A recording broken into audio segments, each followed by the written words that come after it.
Zach Burton in the Pork Chop Express, and I'm talking to whoever's listening out there. Like I told my last wife, I says, honey, I never drive faster than I can see. Besides that, it's all in the reflexes.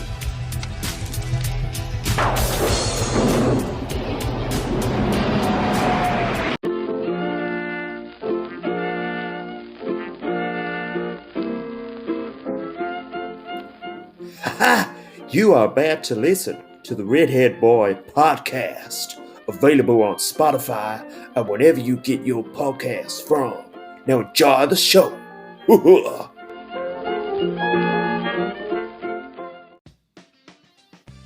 Hello guys, it's me Harry and welcome to another episode of the Redhead Boy podcast, hosted by myself. Hope everyone's had a good week so far. It's nearly Friday, nearly the weekend. Whoop whoop. I've been super busy this week, to be honest. Kept myself busy. Worked quite a bit, which is good.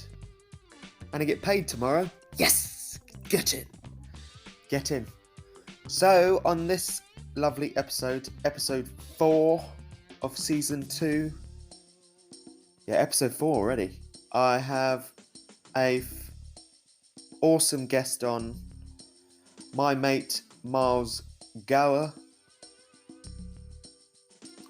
He is a film lover, enthusiast, film nerd, and fellow film school alumni.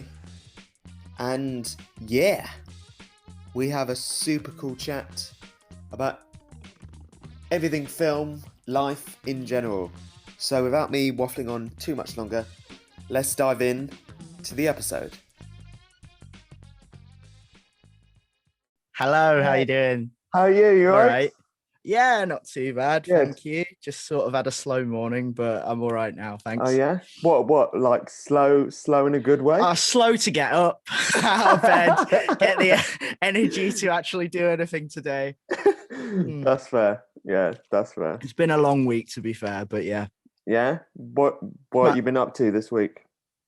Mainly just uni stuff, yeah. A lot of sort of online seminars, lectures, sat at computer screens. I know it doesn't sound like, like you're doing a lot, but it's tiring. It gets tiring after a while. So yeah, like this is my one sort of day. This is why you suggesting today was like perfect, because I have nothing on other than you, Harry. Cool. I feel privileged that I have your full attention today after a You busy do, week. yeah. You're literally the only thing on the calendar today. No, I might play some video games later. Who knows? Fair. You look like you got the chair for it. To be honest, the video game chair. Yeah, do you know what? There's another chair behind me there. This little white chair. Yeah. I was sat on that for absolutely ages. And my back was killing to the point that I was like putting off getting an expensive chair. I was like, do I get like a normal office chair? Do I get a gaming chair? I just want something comfy. But they were all just so expensive that I just would go, nah, never mind. I'll just, there's nothing wrong with this chair. To the point I got like back spasms on it. And I was like, fuck it. I've got to spend the money and get a nice comfy chair. Because It was affecting me. Like I always like have to like consider the fact it's like, how much does this impact me if I don't buy this thing? Is it really going to impact my life not having it? And it was like every day I'd like, oh, my back really hurts, and I was sat at this computer more than I would like normally expect. So it ended up sort of being something I had to get. Yeah. That makes you start feeling conscious of your age. You're like, I got to have a comfy chair now. It's got lumbar support and everything. It's brilliant. No, thanks for like joining me today. I'm really excited to just be able to nerd out about film. Which I love doing. So that's cool, man. No, I was like thinking about it the other day because you were a year above me at film school. Yeah. And I was like, I don't think we've actually interacted like ever. Like, no, I think like, did I come and do like a talk? Were you? Yeah, I think so. Yeah. I did it was sort of like a group lecture thing where they got us to come in and talk about sort of being more experienced, but like it's like, oh yeah, you're more experienced students, and it's like, Like, I mean, sell the degree part of it. Like, you can stay if yeah, you want yeah. to. I mean, like, to be fair, it was a really good course. I enjoyed a lot of it. There's things I didn't enjoy as well, but like in general, the I learned a lot from it. So yeah, I mean, I was like, sort of, yeah, I'll talk about it. Yeah, It made me feel important at the time. So it was like, really, me? Yeah. You go from like the like first year with the feeling the young person, and then you're in your third year and you're like, oh, you're asking me for advice now. Okay. Yeah, you feel like a wise old sage or something. Like, I'm so like, yeah, blessed with all this knowledge I've learned in 2 years or something of being here. You do sort of feel it though, I think. Like, you do feel like you've learned a lot in what is, actually a small time span. I don't know if you felt the same or what your sort of experience. It was extremely stressful. Oh yeah, For me, yeah. it was. My third year, I sort of like, it was like extremely stressful. I didn't realize Yeah. how stressful it would be when you work so hard trying to get your idea picked and everything, and then Yeah. and then when it does get picked, you're like, oh fuck, okay, I have to like make this now. So Do you know what? I had the exact same experience. It was the most stressful year probably of my life. I've started receding from it. That 1 year alone. It's like, I'm going bold. Like, I wasn't before that. And I was like, oh, I am now. I literally blame it on that 1 year. Yeah. Like, a lot went on, and I was you'll know as well, working on like not just your own idea and the pressure of that, and like trying to make that like go well, but then like helping other people. I don't know if you sort of helped on any other projects, but I was pitching in for other people's stuff as well on top of that. So yeah, the pressure of that, and the way ours sort of worked out, it was a really ambitious project. We spent like a week in Wales. I remember. I remember that. In a dilapidated mansion in Abergele, and living in this. There was about 24 of us or something like that, like crew members, and we're all living in this small cottage. Picked child actors, you know what they say, never work with animals or children. Decided, yeah, why not? I'll have a child actor in this, make it really hard for myself. The second thing I'd ever directed. And then like a sort of an older gentleman who was, he was all right. He thought he was at that age where he sort of felt like he knew better, I think. So he was less responsive to my sort of like directing, I guess, because he felt like, which made it difficult. But he was the best of the batch that I had to work with. You know what it's like with the sort of limited resources you get at film school. So yeah, it was really stressful. And then on top of that, I don't know if you feel like this, but I was really, and I wish I hadn't now, was really caught up on wanting people to like me. So I worried a lot about that, or hurting people's feelings, to the point it became a problem when we were sort of shooting, because I was like, oh, we've just had an argument. I feel really sad that person, isn't going to like me anymore, possibly from this, and you kind of, as a director, sort of end up feeling a little bit like it's you versus everyone else a little bit, or I did anyway. I didn't want it to be like that at all, because I really respected and appreciated everyone's hard work and stuff on it. But I always get a sense of you become the monster that everyone blames for the hard time that they're having, because you're at the top of it, you're the figurehead. But it shouldn't be like that, because it is like a team effort, but it sort of naturally ends up happening, I think, when things go wrong, is like, well, how are you coping with this? And you're only human. So I have ADHD and stuff, and I do struggle coping with things sometimes, and do get stressed out and freak out a little bit. And I think as the director, you have to be seen as this like level-headed, cool guy who can do everything. And it's like, this is my second thing I've ever directed. Cut me some slack, please. I'm human. Yeah. So. Yeah, no. Yeah, for me it was like extremely stressful. I like fell out with so many people. Exactly. It was It yeah, happens. it was really bad. I literally like had like a full down, like breakdown and everything, and like Yeah. fell The out with classic. I think that's the uh classic, isn't it? yeah. Was it Josh? Was it Josh Gad or something on Fantastic Four? Is it Josh? No, not Josh Gad. Who was the director of the sort Oh, of like newer Fantastic Four? Josh. It's Josh Summit, isn't it? It's just. Is it Trank? Trank, Yeah, yeah, Josh yeah, Trank, yeah. Him like falling out with just like yeah. the Everybody. studio. It's like Yeah. that. Yeah, you had a Josh No, Trank, no. It was. iconic. It it was pretty sad, to be honest, because I got like because I'm dyslexic, so Yeah, so yeah. for the like theory work and stuff, it was like proper, like there wasn't like those 3 years, there wasn't a part of time that I wasn't like, I'm failing at this, I'm gonna Yeah, fail, drop out. yeah. And so I was proper stressing out and everything, and then I got onto like antidepressants and everything, Hmm. and that just like made me go from like really low to like Yeah. hello, like really like Okay, yeah. So you like insanely went, yeah, other insanely end of the spectrum. like over the top, and sort of like I'm quite jokey anyway, and Yeah.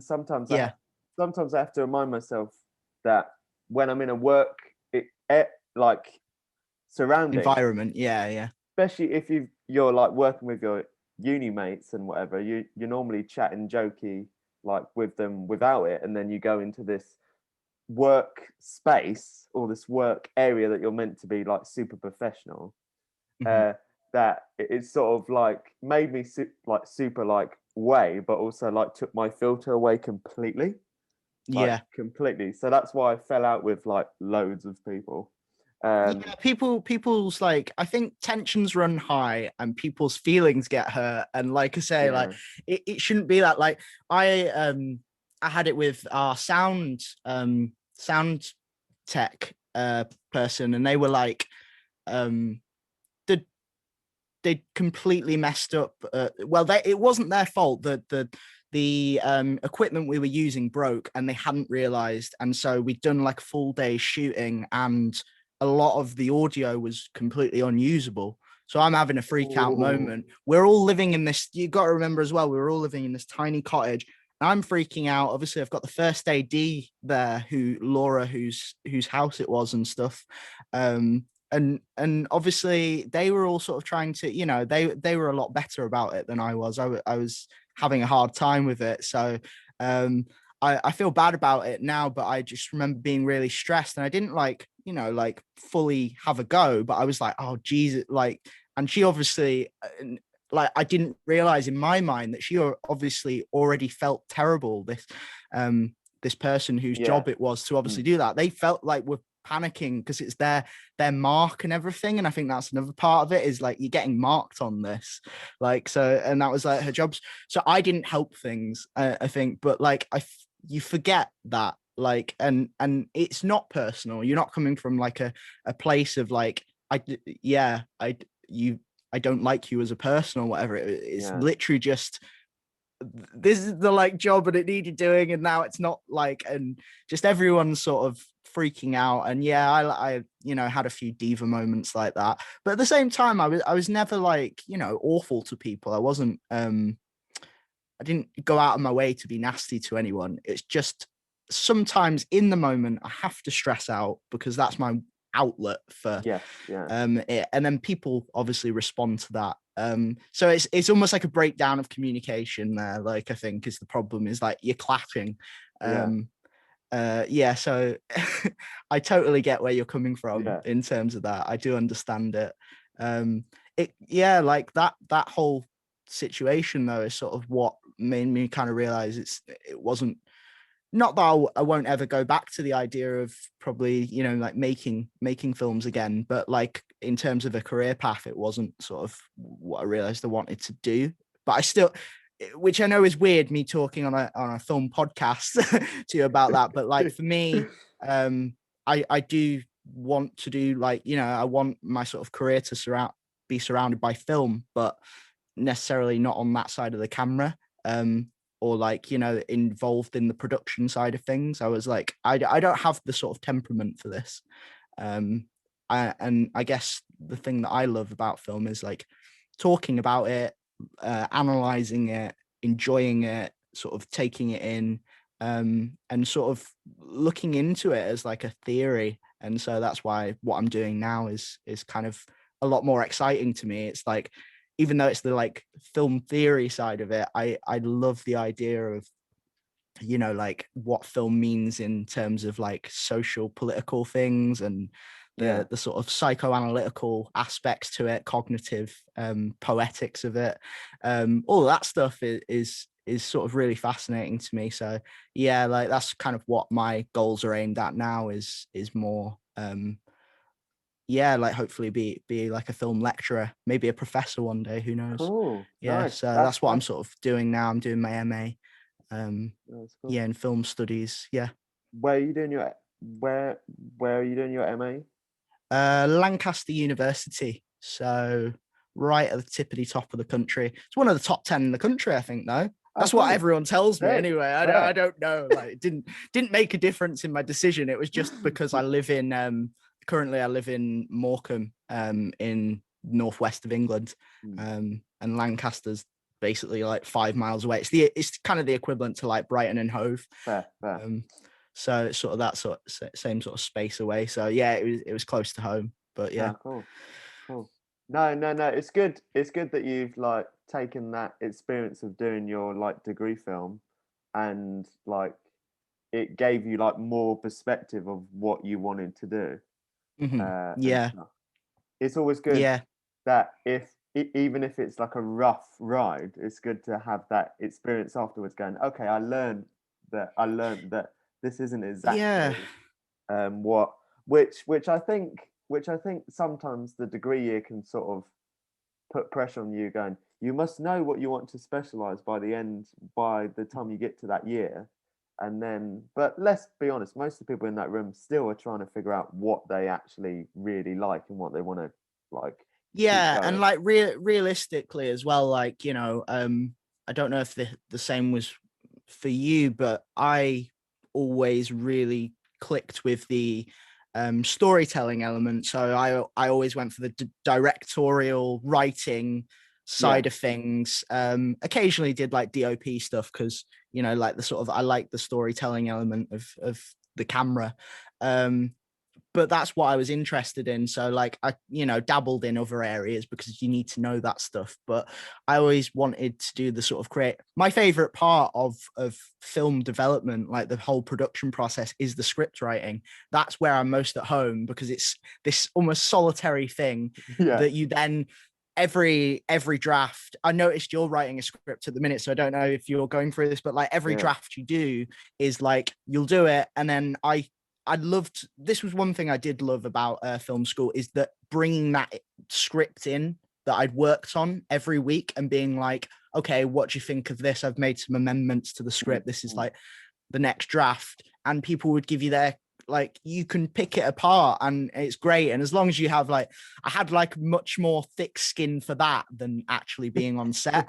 I love just sort of like coming up with clever ideas for how the story works and the beats of the plot work, in terms of like it working really sort of nicely together, and how moments fit back in from the beginning that you set up like pay off at the end, and figuring all of that stuff out. And some of it happens by accident, some of it is like a purposeful thing, and it's just like a beautiful kind of ballet of words. And I just love like writing scripts. That bit is my favorite of all. I could definitely be like a screenwriter one day, I think, like as a career as well, like just you know, go into that, because I do enjoy that element as well. But yeah, anything past that, I'm like, I don't know if I want to do that again, to be honest. But no, I lose interest as well. Yeah, that's the other thing. Like I'll shoot the film will have been shot, and then it'll come to the editing bit and I'll just be like, can someone else edit this? Which I know is not a good, it's not a good No. sort of, you know, mentality to have, but I guess it's my ADHD of just like, No. all right, I'm bored of that now. I want to move on to something else before it's even seriously. finished. No, I understand that. It's so hard to get a film like over the line, like over the finish line. Because Yeah. I was like super like ambitious because I shot a film the summer before starting my degree year. Mhm. So during the summer, Gary, the head of school, or was the head of school, bless him. Oh, the Big up Gary. top man. Yeah, love Gary Yeah, love Gary. and his Jag. No, Drove that Jag everywhere. no, being when I had Frankie on, he like we had Oh yeah, like, Frankie Fairbrass, is it? yeah. Yeah, I know So, Frankie. yeah, no, we had I had him on here last year, and we just like bonded for a good 5 minutes over like Gary. So Yeah, he's a top man. yeah, Top man, Frankie. Cockney geezer, isn't he? he is, isn't he? He's a proper geezer, isn't he? he even started chatting about the markets and everything. I was like, all right, mate. All right. Yeah, because he did his Fishergate film, didn't he? Was it his Codfathers, was it? Yeah. The fishing kind of markets in London. Yeah, no. But yeah, no, I chatted to him about Gary when I had him on. But anyway, so Gary gave me the kit to do a film over the summer before doing my degree. Because my idea didn't get picked that year. So I was like, oh, I really want to try and make something on my own. And that was probably like a bad idea because I did that, shot that, and then that sort of like went on the back burner for like ages, almost like a year, because I dived into the degree year and that got so intense, like so quickly. So and I ended up upsetting my actor like in the film that I'd shot in the summer. He got really like arsey to me, like really like arsey to me, like yeah, they do, like, because they obviously they're like, what is the film out yet? Have you worked yeah, on the film yet? yeah. Yeah. And it's so hard to try and get a film like over the line. It's like I love the whole writing bit. If I'm writing it, I love that. You know, I love like literally the other day. I've been struggling staring at my Mac and trying to type, so I started writing it in my notepad and stuff, and I can do like shit spelling, and I don't have to worry about all that shit. Yeah. And I end up looking like a schizo because I end up doing like the voices of the characters while I'm writing them, or like or saying the dialogue out loud, like in sort of a different voice to see what it sounds like. Because I think no, but like that's important, because like characters have a different sort of coding to how their like language should be. That's like the key to good writing. So like you're doing the right thing there. Really. No. It's hard to write as a different person, really. When you speak a particular way, like you speak a particular way and I speak a particular way, it's so hard to write as somebody else completely like off the top. It reminds me of my second year film. I wrote all the the two main characters. There were two heroin addicts, and it was kind of like a supernatural thing about this book that basically, if you give it blood, it will give you something in return, and it had this secret kind of compartment in it. And so like this girl gets hold of it, and she's getting like bags of heroin. But I was adamant, and I don't know why, because it made like finding actors so much more difficult. I wrote the two characters as two Welsh people, and they were like, I love see I do, like, and I can't do a Welsh accent, that was terrible, but like I heard it in my head very specifically that it was like these two Welsh. And I think like what I must have seen, like, because I saw a while later, it must have fed into my subconscious. There was a Vice documentary about two fucking heroin addicts, and they were Welsh, and I must have seen it at some point. I obviously haven't realized, like, it wasn't purposeful plagiarism or anything, but I'd like based it on them, basically, like all that idea of how they were as like these, because I just love the idea of them being Welsh. And I think in the end, like one of my actors just couldn't do a Welsh accent, so they went for like a Scouse accent, and I don't know why. Like that was what we went with, but yeah, it just kind of it worked, but it would have made it so much easier just to have their normal accents. But like I'd written it specifically with that dialect like in mind, so. I love it. I like the way when you write something and then you write it and you get really into it and then you don't think about the logistic things straight away. Yeah. So my degree year, the entire film, apart from one like scene of it, is it on Brighton streets. Okay. Like, all of it Yeah. was shot on Brighton streets, like during the day and at night. And yeah, I write it all, and then I go, "Oh, this sounds pretty good. This sounds like all right." And then it gets picked like amazingly, and I always think that's amazing for me being dyslexic. Going, "Oh, someone appreciates my writing. Yeah. That's all right. That's good." But it means the story was clearly like intriguing enough that people were like, "I would love to make this." Yeah. You know, I think it's when people get excited about it, like that's what it is. So. Yeah. And I was shocked that day that I got the phone call saying it got picked, because I thought my pitch was absolutely shit. Like absolutely terrible. And like Gary like asked about like where the other film, the film that I shot the summer before starting, like, "Oh, have you got any bits from the other film?" And I was like, "No." And he was like, he got really like pissed off about that, which is rightful. So I left that pitch like going, "Well, my idea is not getting picked, so that's okay. I can do some lighting on somebody else's film or whatever." And then I got a phone call from Alkin, like literally on the way home, and he was like, "Is this Harry?" And I was like, "Oh, hi." And he was like, "Oh, your idea's got picked." I was like, "Oh shit." I was like, "Oh, thank you." Nice. Yeah. Everybody else said that they got emails saying that their idea got picked. I don't know if he nicely decided he was just like, "I have to bring you, maybe deliver the news, but over the phone." Alkin, can I just sorry, I was gonna say, like, can I just say Alkin was my favorite lecturer. He was very influential to me. Like, I don't know, like he spoke to me in a way that a few of the other lecturers kind of really resonated with my sort of thought process on like writing and stuff like that, to the point he was very like much someone that I felt like had the biggest sort of impact from my whole experience at film school. Alcon was great. I enjoyed his bluntness about it. He didn't like he didn't hold back really. No, he didn't give a fuck, and that's like the sort of point is, and he didn't like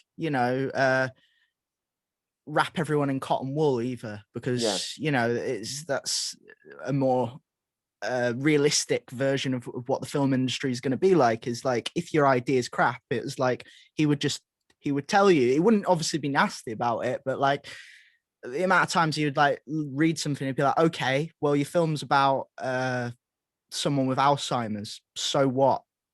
And I'd be like, okay.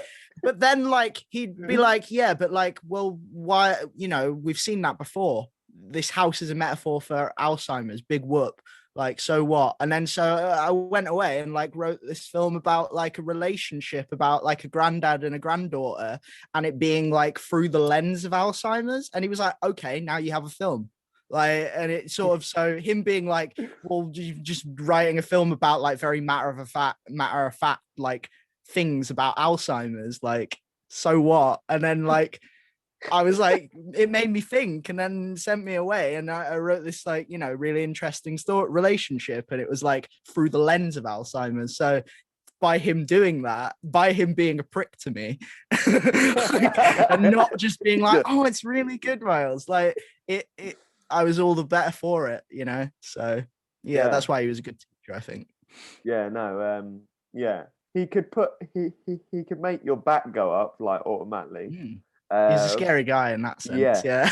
I feel like plus I know that he did like martial arts and stuff, and I was like, "Oh, I wouldn't want to get on the wrong side of you, mate, because you would like beat the shit out of me." I'll share this episode later, and I follow him on LinkedIn, and I might tag him in Yeah. to see. But I would, Well, yeah, he was really kind as well. He did my he I ended to get into uni this time for my MA. I needed some recommendations from like past lecturers. So he was kind, like, I found it really hard because obviously the film school's all changed now to get hold of anyone. Yeah. And yeah, he, like, I sort of reached out to him separately because I don't know if you know Michelle DaCosta. She was like a producer for Biggie and stuff. I had like Oh a yeah, nice yeah, relationship yeah, with yeah. her as well, and she was I originally recognise going to the name. do it. She was originally going to do it, but she couldn't in the end. So I was like panicking, like, I'm not going to get into uni at this rate. And then he was really decent about it, and he wrote like a really nice review of me, I guess, which I guess is like what they kind of asked for. Yeah. Yeah, and he was really kind in it, so I'm really sort of appreciative to him, even though, you know, like you say, it's like he could come off like as a scary dude, but he was one of the more kind people, I think, at the film school for definite. Yeah, I agree. So what made you, like, after having like a couple of years off, like, It's a bit of a roller coaster, really. Did you do anything like creative at all, or like what did you do? I kind of moved away from, like, I've always loved film, so I'll never not enjoy talking about it or being interested in it or keeping in touch with it in some sense or another, but I just didn't do anything with it. Like, I moved back up to the north of England from Brighton, couldn't afford to live down there, wasn't really sure what I was doing with life. My life had sort of fallen apart a little bit. Was going for I was going for a breakup at the time as well. I don't want it to turn into a sob story, but you know, I'd been going through like a rough time, so I was like, right, just start again, start from scratch. So I just went back and was essentially, from that, it was weird. Like, I think there's a part of me that's has some sort of like, has to have creativity. Like, my life has to have some sort of creativity, no matter what it is. And another thing that I really enjoy doing is art, like illustrations and drawing and stuff. So I do a lot of like digital illustrations and that. Yeah, no, I see a lot of your stuff on like Facebook and stuff, and on your Instagram. Yeah, occasionally. It's just like doodles that I'll put out there. It's nothing really serious, but it's a good outlet for me. So for a few years, I kind of got serious into doing that, and I was sort of just working in you know, part-time jobs alongside doing that. And then I got like a full-time sales type job for a while, for about a little over a year. And then lockdown happened. Hey. Yeah, and it was great. And so I'm working from home initially, thinking, I'm all right, my job's secure, it's all fine. And then I get a phone call one day and get told that I've been made redundant. So I was literally, but like, this is the thing, and this is what I'm talking about with the whole how it went wrong the first time with the film school thing at the end. Like, I took that and I sort of, like, you know, made it into a positive, and I was like, well, okay, like, that's bad. I sat around for like a few weeks, like wondering what the hell I was going to do and stuff like that. And I was just like, just having a look at courses, and I was like, I'd always sort of in my head intended to kind of get back into film in some way at some point. And so, like, looked at courses at Lancaster, and it was like this is their first year doing an MA film studies course. With some like really good lecturers and stuff. There's literally the guy who wrote the book on like Wong Kar-wai, like, and Hong Kong cinema, like Gary Bettinson is one of my like lecturers, and he's just he's incredible. Like, some of the things he sort of got to say, and he also he taught me on a comic book and film module, which was really fun and dumb, and just like learned about like comic book films and went really in depth with them for sort of like the first term. But yeah, like went on to that basically, and that's sort of where I'm moving forward from now. Yeah, so it's a bit of like a weird ride of not doing a lot for a few years, and then sort of taking this opportunity of lockdown, what that sort of presented to me as a negative thing initially, and then changing that into kind of, you know, quite a positive move in terms of my career. Yeah, that's good. Yeah, that's good. That's the whole reason why I started the podcast last year, because I used to like guest host occasionally at hospital radio in Chichester in West Sussex. Yes, So yeah.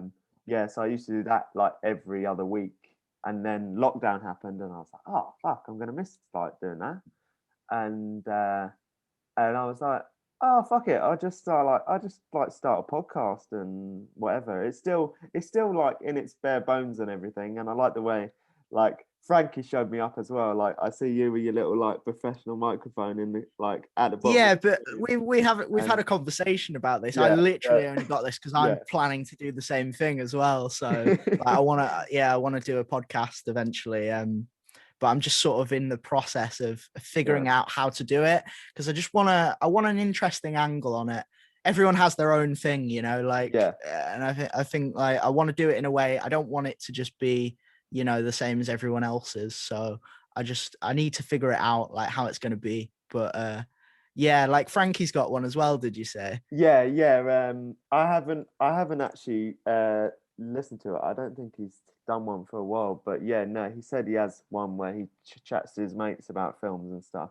Yeah. And he says like the only reason that he does it is so his mates don't know nearly as much film knowledge as him, so he's like always like showing them up. I was like, It's kind of it's kind of how I feel a lot of the time, to be honest. But like, yeah, I still, I think that's where it comes from. It stems from me just wanting to talk about film all the time to people, anyone I can. Like, I'll talk about film too, like. So it's just one of those things. It's like encoded in my DNA at this point. It's just like, oh, what films have you watched recently, and then just like go into like an hour-long conversation about it, so no, like why not do it for a career or for a podcast or something, whatever. So I always joke about with people that the only reason that I do it and I get guests on like you and stuff, I was like, the only reason I do it is so we can have a chat and I could be nosy about other people's lives. Yeah, I mean, to an extent it's just like, what have you been doing? Like, what have you been up to? So no, fair enough. Yeah, no, fair. It gives people a platform to talk about their lives, I suppose, as well. It's like a nice little therapy session. No, this is what I've been through, Harry. Been through a lot. It's been hard out here, man. I was joking about with a mate of mine the other day that he also studied at Brighton as well, and he shot my grad film.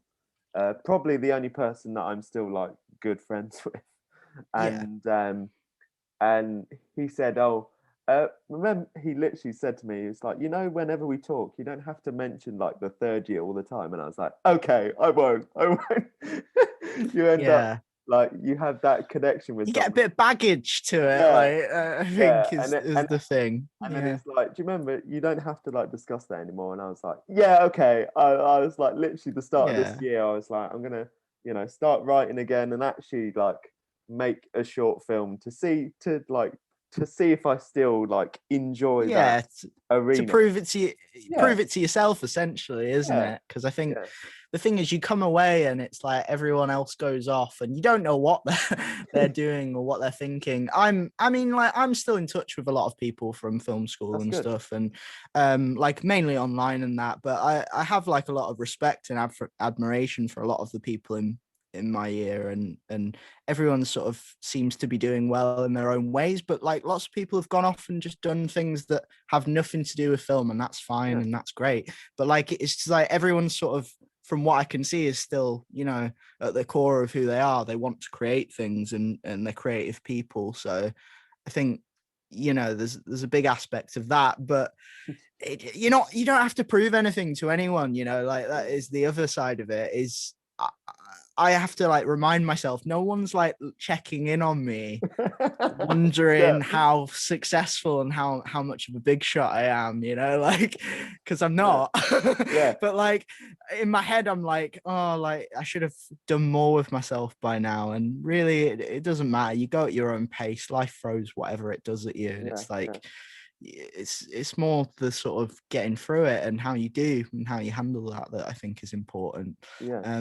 Like I looked the other day just out of interest because I was looking at sort of jobs lecturing. I noticed that the not National Film School, sorry, the whatever Brighton Film School is called now, they've now Love it. they've been bought out yeah. by someone, obviously, like a big company. Yeah, they bought out by BIM. That's who they bought out by. Yeah. So they've got a few different ones set up. I think there's one in Birmingham, there's one in Manchester, and I saw like some of the jobs sort of they'd posted on there because I was like, oh, like, you know, there's lecturing jobs and stuff like that'd be cool to maybe hit up, because that would be a good inroad would be, oh, I actually went to Brighton Film School when, you know, it was that and stuff. For sort of down the line anyway. I was just getting ideas in my head, but on the actual thing, like on the website, it shows the success stories, and I was like, oh, like I wonder how many like success stories they've had. And I looked at it, and not that many. And the actual success stories is just people working at sort of almost low to mid-level sort of industry jobs. Like, no, you don't have any, you know, like no one's gone to Hollywood, which I think is this weird misconception that people are going to end up in fucking Hollywood making the big bucks or something. And it's like, you know what? I really love your honesty right there, man. It'd be like, it's true. No one, like, people are grinding out there, you know, like, and I think that was the other off-putting thing for me is I didn't fancy getting paid fuck all and living in somewhere really expensive like London to get experience to like move up a ladder that's supposed to be like a meritocracy, and it's not. It's a boys' club.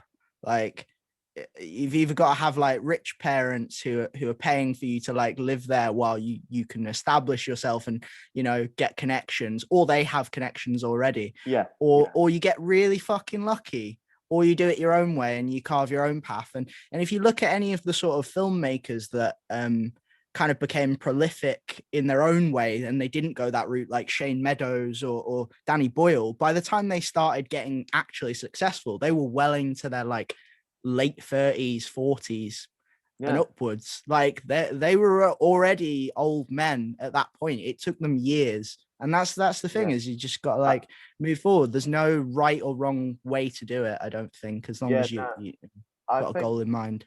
I think that's the thing. I think I would be like one of those people as these like, you know, these young kids nowadays. I like the way I have to call them kids now, because, you know, but these young kids come into their like film school and like all like doughy-eyed going, yeah, you know, and then I'd be like, you realize you got to put some serious like graft after this, like some serious like hardcore grafting, which is in the same in like anything really. You're not going to get given it on a silver plate unless, as you say, unless you got parents that have, you know, shit tons of money. The connections and stuff, you know, like, and you do get people like that, and I'm not saying anything against those people, because like if I had those opportunities, I would be fucking snapping it up. like absolutely, I don't have any like bitter feelings towards them, but like that's not reality for most people, unfortunately. So all I'm saying is like good for them, but for the most like part, like the average Joe person who wants to get into filmmaking, like, don't stress about it, you know. It'll come in its own way, but you do have to work hard at it. But even if, you know, you fall off the wagon, like, that doesn't mean you can't pick it back up. Like, I always think of like John Hammond when he started his career as like an actor, and when he became like really successful, and it was like, he's like 40s or something, and he was like giving it a few years, and he was like, oh, I'll give it one more year and then I'll pack it in or something like that. And then like it sort of got to a point where he just kept saying that to himself until the point where he, you know, he made it as an actor or whatever.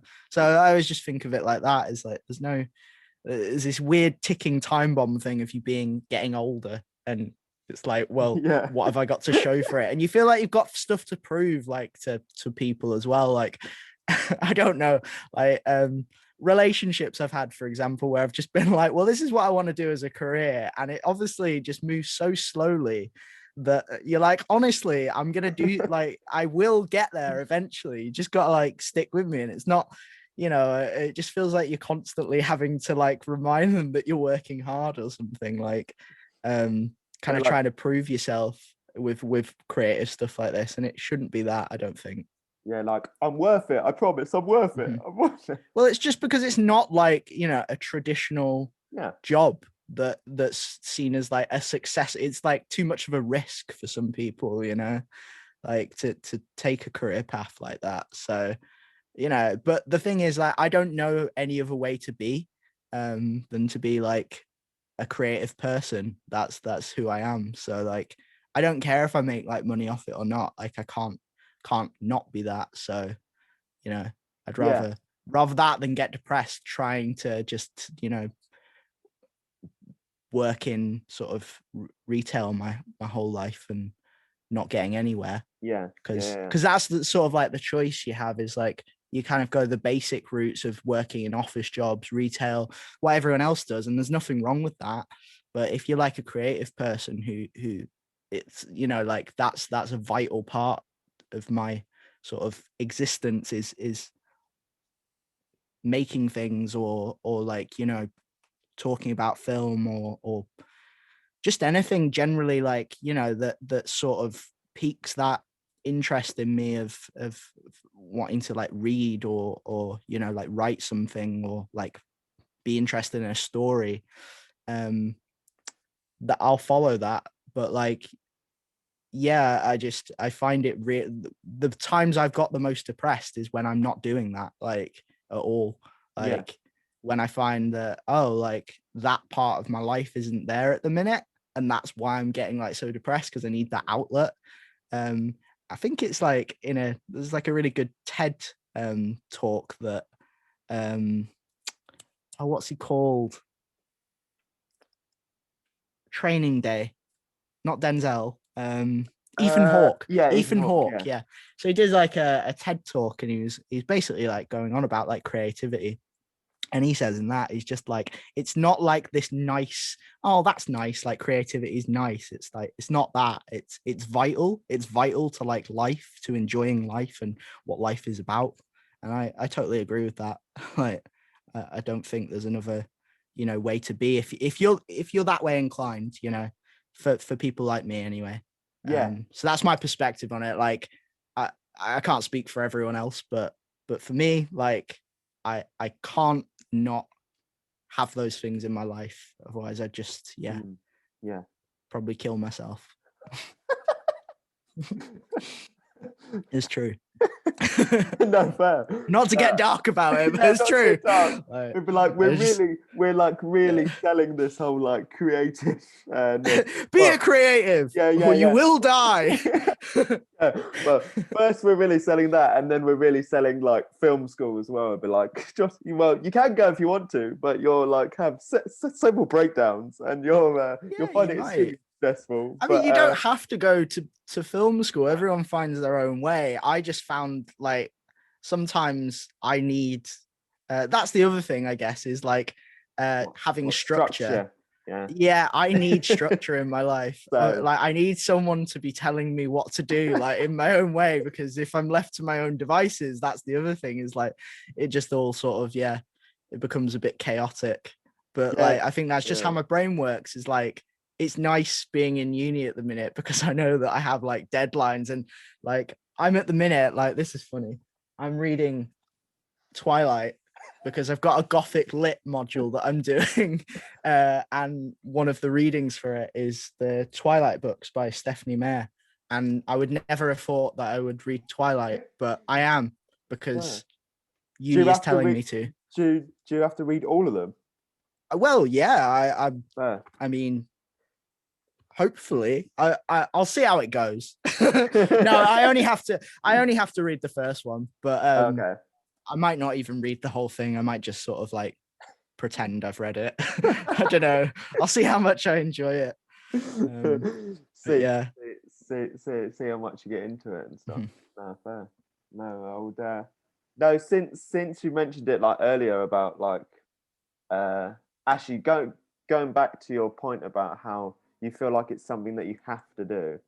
I feel like I'm relating to you in such a good level right now, because I'm so like that as well, of like, because as like young adults and whatever, we spend so much time in education, and then as soon as that like uni thing's done, we're like, oh, okay, there's no one like nagging at me saying that I need to do this, or like this desperately needs to be done. Yeah. Mm-hmm. And that is me. Like I have months throughout the year, like 6 months, where I'm like really creative and doing something every day, like either the podcast or like writing or something else. And then I have months where I just completely go off the map and like nothing. Like, you know, I got up to the last series of the podcast, I got up to episode 15, and that was in like July, and then I just dropped off and disappeared for like ages. And this is, do you know what? I think I remember you because you obviously like mentioned to me, you were like, oh yeah, I'll have you on the podcast at some point. Like you'd initially messaged me way back then. Like, I know. I was like, yeah, I'd love to come on. And this was before I'd obviously started at uni even, like, and I remember being like, yeah, I can come on the podcast. I mean, I don't know what I talk about. I'm not really a filmmaker at the minute. Like I have made films, but like, I don't know, like, but I'll talk about film if you want, like, which we haven't done a lot of, I've just realized. No. We will get into that. Trust, but yeah, it's nice to, you know, this is the preamble. But like, and then like you were like, oh, I'll have you on next season or something, and it was like 6 months later. You know? No, that's the thing that I said to myself this year. I was like, I just need to like go at a steady pace and not like do loads and then end up getting burnt out, or just go one day going, I just can't be fucked to do it today. But if I do it, then I feel so much better. It's like food almost. It's like if you do that little bit, you're like, okay, that's cool. It makes my retail job that I do, like, you know. Yeah, you feel like you've achieved something, right? Like, you know. So the rest of the time. So, but anyway, let's get into like, what have you been like watching recently? Let's chat about that. Like, what you've been watching. A lot. The most recent thing I've watched is Prevenge. Have you seen that? Prevenge. Alice Lowe directed it. It's a really interesting film. You can watch it on Amazon Prime. Literally, concept is a woman who is heavily pregnant getting revenge for obviously something that's happened to her. And she's obviously tracking down these people. But it was a really weird experience because it's so, I found out afterwards, like I as I always do, I read up on these things after I've watched them if they sort of leave enough of a sort of imprint on me. And Alice, I'll just go like straight to Reddit and be like, what does the ending of this film mean? No, but I read it. I was just like interested to know if she was actually pregnant throughout the film, because I was like, that's an amazing like pregnancy like prosthetic they've used, and like she actually seems pregnant, like, and it was just like she really sold it. And it turns out she's heavily pregnant while she directed and starred in it. But it also makes so much sense because it gave her such a like minute time frame to make this film in. I think it was like 2 months overall of writing it and then like a month of like filming it. And you can tell because all of the like locations, it's almost like segmented into like locales for each of like the killings that goes on. But it's a really interesting concept. The baby is basically talking to her and telling her to kill these people. There's parts of it that are a little bit hammy, but just in general, it was a really interesting concept. Quite enjoyed it. It is on my letterbox like list to watch. It's been on because the poster initially stood out to me because it's like bright red and she's in red, isn't she? There's some like Santa Muerta kind of like motifs in there that she sort of like dresses up with, like in like a giant red gown with like sort of flowing hair, and then she's got like a sugar skull kind of makeup because it takes place over Halloween. So Yeah. on one of them, she sort of dresses up to be sort of more incognito, but she actually stands out because it's sort of like she takes on this sort of Santa Muerta kind of like saint of death kind of persona. So it was, you know, it plays with some nice ideas. It does. It's quite a clever film in a lot of ways. Yeah, and also, I just wanted to check it out in terms of, because I really enjoyed her in Sightseers, in Ben Wheatley's film. Yes. Sightseers. Yes. She's, like, amazing in that. Do you know what? I was watching it the whole time and I was like, what have I seen her in? And do you know what it was? Fucking Horrible Histories. Oh, was it? No! From Horrible Histories. Fair, no, Yeah. The thing that's funny is that my boyfriend sometimes puts that on just for a laugh, because it's quite funny. Oh, it's great. It's great. Have you watched, I think, Ghosts, I think it's called. It's the I'm Horrible Histories team on BBC, and it's just they're all ghosts in a haunted mansion. No, and it's brilliant.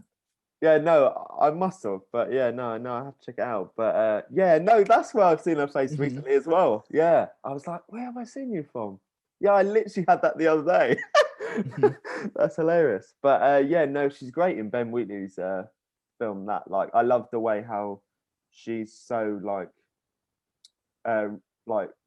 rainbow colored like spectacles, doesn't really know what's going on, and she's so like the character's so closed into her own little world with her mum, with her like her slightly abusive mum that sort of doesn't think much of her, and then the dog that she ends up killing by accident and stuff.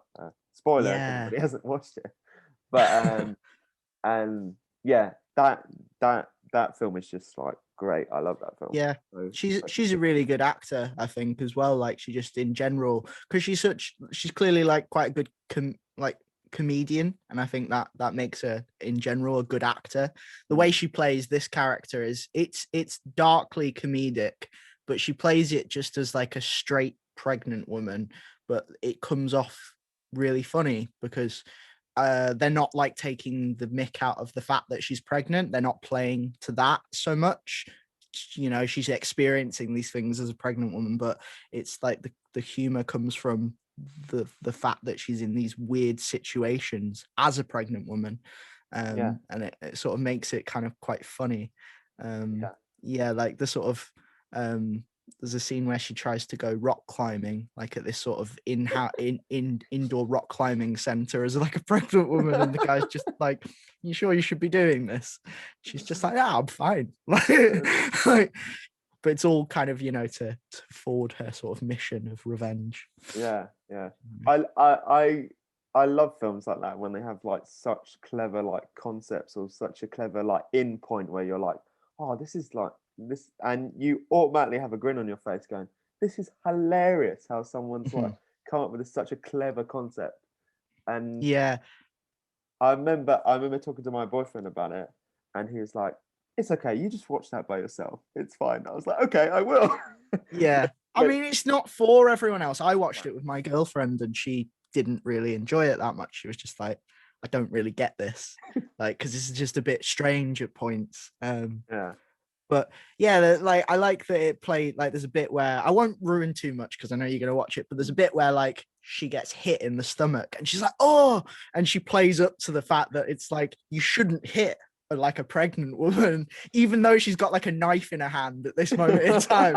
So like the person who hits her is just doing it in self-defense. She's like, oh, and they're like, oh my God, are you all right? Like, and they stop what they're doing because like the natural perception of a woman, like a pregnant woman, is you help them if they're like hurt or something. So she's like hits her and she's like, oh my God, I've just hit like this innocent part of you.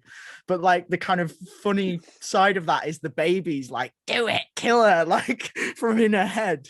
So like the baby's not really innocent in that sense. I just think that's like a brilliant concept. So yeah, it's a really good film. I'd really recommend it. No, cool. Yeah. No. Anything else that stood out to you that you've been watching? Been watching a lot of TV series. I watched Sharp Objects, if you've ever seen that. No, not seen that. Came out a little while ago on HBO. It's based on a book by I've forgotten the author's name, but really good sort of female gothic kind of southern author. But she did a series with Amy, I think it's Amy McAdams, because there's Amy Adams. Amy Adams, yeah. Amy Adams. There's a Rachel McAdams, isn't there? Yeah. So, so the thing, I'm terrible with names. So, Amy Adams, yeah. Amy Adams is in it, and it's got a younger version of her. Yeah, isn't it like she has like a really troubled like past, and she goes back to her hometown or something like that. Yeah, that's exactly it. Yeah, in I've sort seen of a like trailer. this sort of like Wind Gap, Missouri kind of small town, very sort of like southern, old-fashioned sensibilities. Her like her mum is like lives in this sort of old kind of archaic like mansion in the south, in the deep south of America. So it's like there's almost like elements of kind of, you know, racism and stuff like that there, sort of that are just buried in it. It's just like there's like a feeling to it. It reminds me of like the first season of True Detective or something like that. Yeah. And I love that stuff. Yeah. Or like Stephen King's The Outsider. Those sort of shows that are like almost like gothic fairy tales set in like the Midwest or like Southern America. Yeah. And they're just they're really creepy just for the location alone. Like, yeah. And you know, like that there's something like seriously deeply fucked up like underneath the surface of it all. Yes. Yeah. And almost because there's almost like this sort of like nice politeness to those types of people I mean, I don't know if towns like that in America are actually like that, but that's the sort of vibe it gives off, is that there's this sort of like politeness and properness to everyone, and everyone's very humble, but then underneath there's this sort of eroding like base of toxicity that's sort of like seeping up through the ground. It's great. But yeah, that was really good, and the way that sort of ends, the twist in that was brilliant. What else have I watched? I gave you my quote you asked me for like my favorite film quote. I watched that fairly recently as well, Big Trouble in Little China, which is why it came to mind. That's a really hard question to ask someone who likes all film. What's your favorite film quote? No. I was like, oh fuck me, like I don't know. I like so many films. I was like, do I go for like an obvious one or not? And I just thought, like, I love that film. Big Trouble in Little China. Yeah. No, I only watched it like a couple of years ago. Actually, I was quite. Yeah. What were your thoughts of it when you first saw it? Did you get it? Or? Yeah. No, my partner introduced me to it, and I was like, this is like really good, like really like classic. Like 80s cheese, like action, yeah. Mm-hmm. It's like 80s is like so popular now, it's ridiculous. Like literally, it's weird, isn't it? Anything set in the 80s and people are like, this is amazing. It's the Stranger Things phenomenon, isn't it? It's like Stranger Things came along and sort of was like, we're E.T., but we're also Ghostbusters, Gremlins, and all of those other 80s like films you love. Like, we're all of those. Back to the Future, we're that too. Carrie, we'll be it. Yeah. And now like everything sort of feeds into that, I think, that pop culture feeling of the 80s. But yeah, in general, like that film, Big Trouble in Little China, and just John Carpenter, his sort of like body of work between that time of like Escape from New York, even Escape from LA, great. The Thing, like all those films, like I could watch them in a huge marathon, and like I'd feel like I was watching just one big film in a weird way. Yeah, not because the plots match up, but they have like a feeling that only his films kind of like give off. I don't know what it is like, but they're just brilliant, and I feel like Big Trouble in Little China is the kind of pinnacle of that, because it's almost like self-referencing, like within itself. Like he's the most self-aware lead character. Like he knows he's the hero in his own sort of action film, and everyone knows that they're playing like these other sort of side characters as well. Like you've got Kim Cattrall as it, like in it, and she's just like the nosy reporter heroine. He's like, it's only me, Gracie Law. Like, that's how she like delivers the line. Yeah. Like, she's aware as the actor that it's like, right, this is who I am.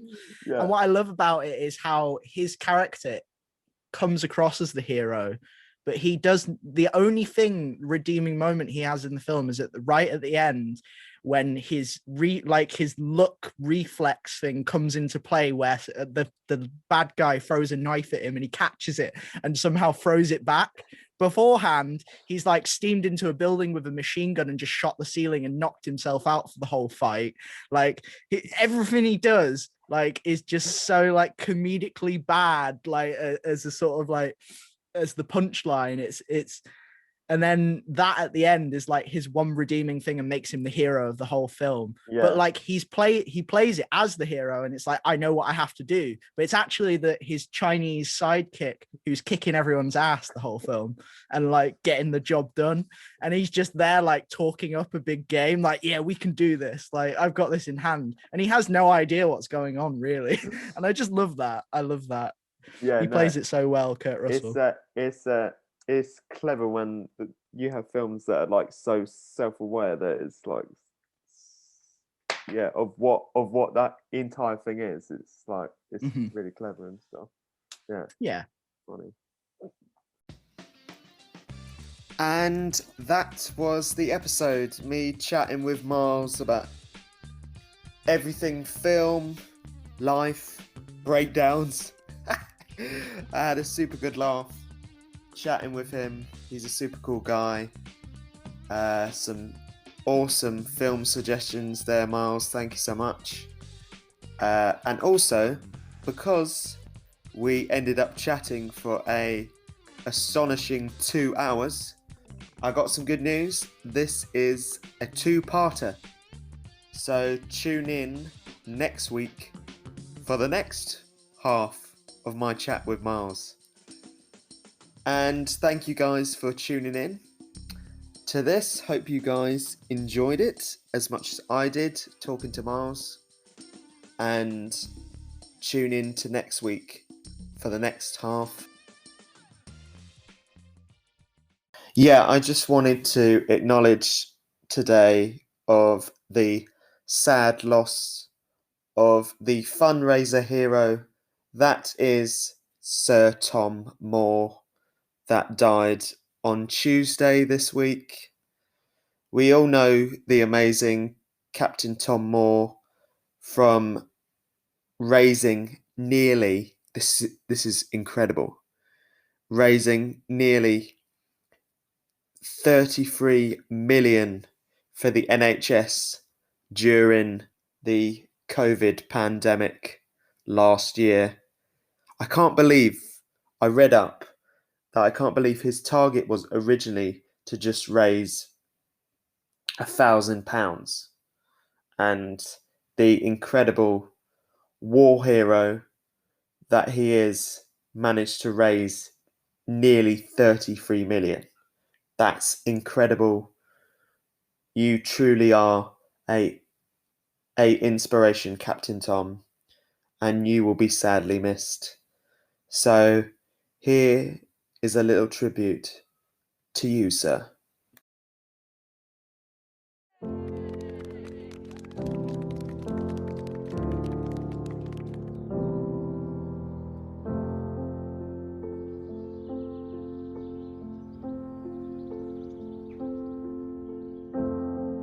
Lovely story coming up. A 99-year-old war veteran has decided to walk 100 lengths of his back garden. He wants to raise money for the NHS. Every day I'm doing about 10, what I call a lap of the house. I do 10 each day, so that eventually I'll get the 100. You're an inspiration to us all, and we thank you. Thanks, Captain Tom! Thanks, Captain Tom! And there he goes. Let's give him a big round of applause.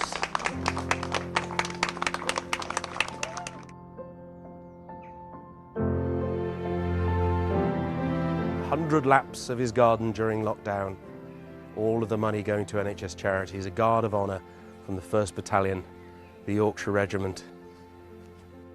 Inches to go. And there he is. Congratulations.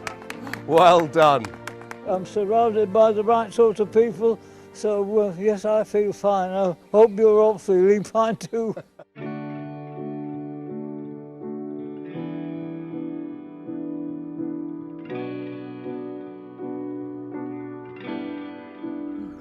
The service that I got from all these doctors and nurses was absolutely outstanding, and they're such nice people too.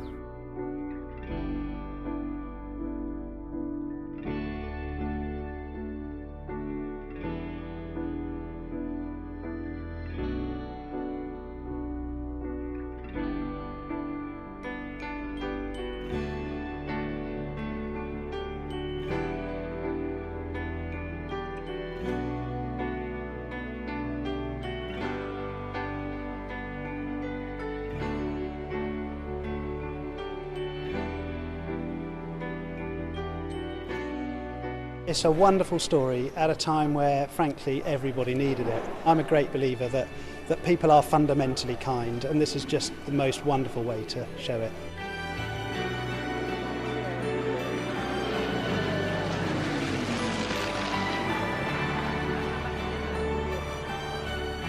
I don't know what you're meant to feel like when you get to be 100. I've never been 100 before, so I really can't tell you what difference there is from yesterday, today, or maybe tomorrow. Captain Tom, a point of light in all our lives. That is exactly what you are. So on behalf of the whole country, thank you and have a very special 100th birthday.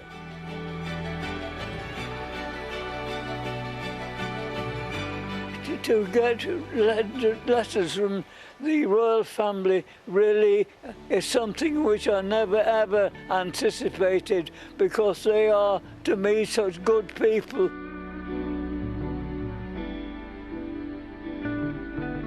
There is a letter here from the Chief of the General Staff that conveys your appointment to become the Honorary Colonel of our Army Foundation College up in Harrogate. That really is one of the greatest honours anybody could get.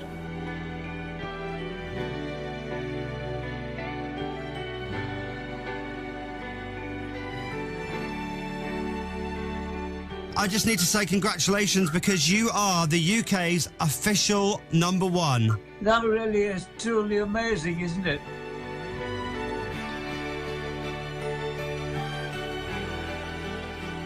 Captain Sir Tom Moore, good morning. Congratulations. How does it feel to be a Knight of the Realm this morning? I certainly feel that I've been given a very outstanding honour by the Queen and the Prime Minister. It's the most beautiful story in the most bleak of times, and he's given us a beacon of light.